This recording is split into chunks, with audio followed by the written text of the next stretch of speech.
Large Muslim populations and historical and religious ties with Russia make the Western Balkan countries susceptible both to Russian influence and the threat of radical Islamists.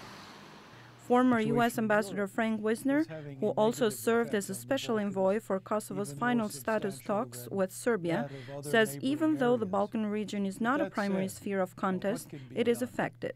I think it's enormously important the Balkans be shielded from the rivalries of the major powers.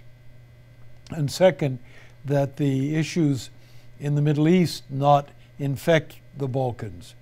With regard to the latter, that's a job of the intelligence services of Western Europe and the United States and those in the Balkans to make certain that we track very carefully subversive elements flowing to and from the troubled areas of the Levant and the Middle East.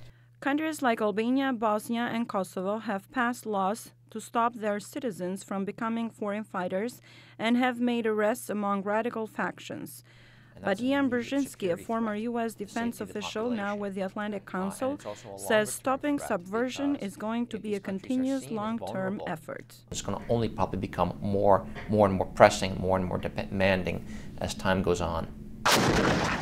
Since the Syrian conflict began in 2011, U.S. intelligence officials say more than 20,000 foreign fighters have gone to fight there, at least 3,400 of them Westerners.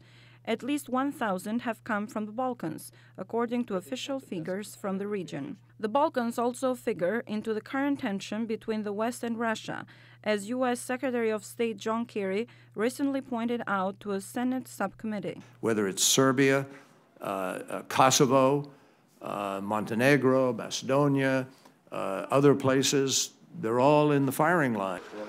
Russia has tried to use its traditional ties with Serbia to maintain its clout and has actively sought to expand its presence in the Balkans. Serbia, for example, depends on Russia for 82% of its gas supplies, and the Kremlin is planning a gas pipeline that would pass through Turkey, Greece, Macedonia, and Serbia. Well, Russia benefits from the time when the Soviet Union existed and created kind of infrastructural dependencies within the region upon what is now the Russian economy.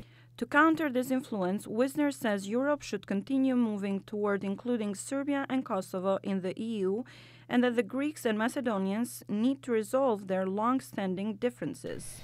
By settling these questions, there is no negative ground on which Russia can play, and it's easier to maintain the harmony that we all need in the Balkans for its own purposes.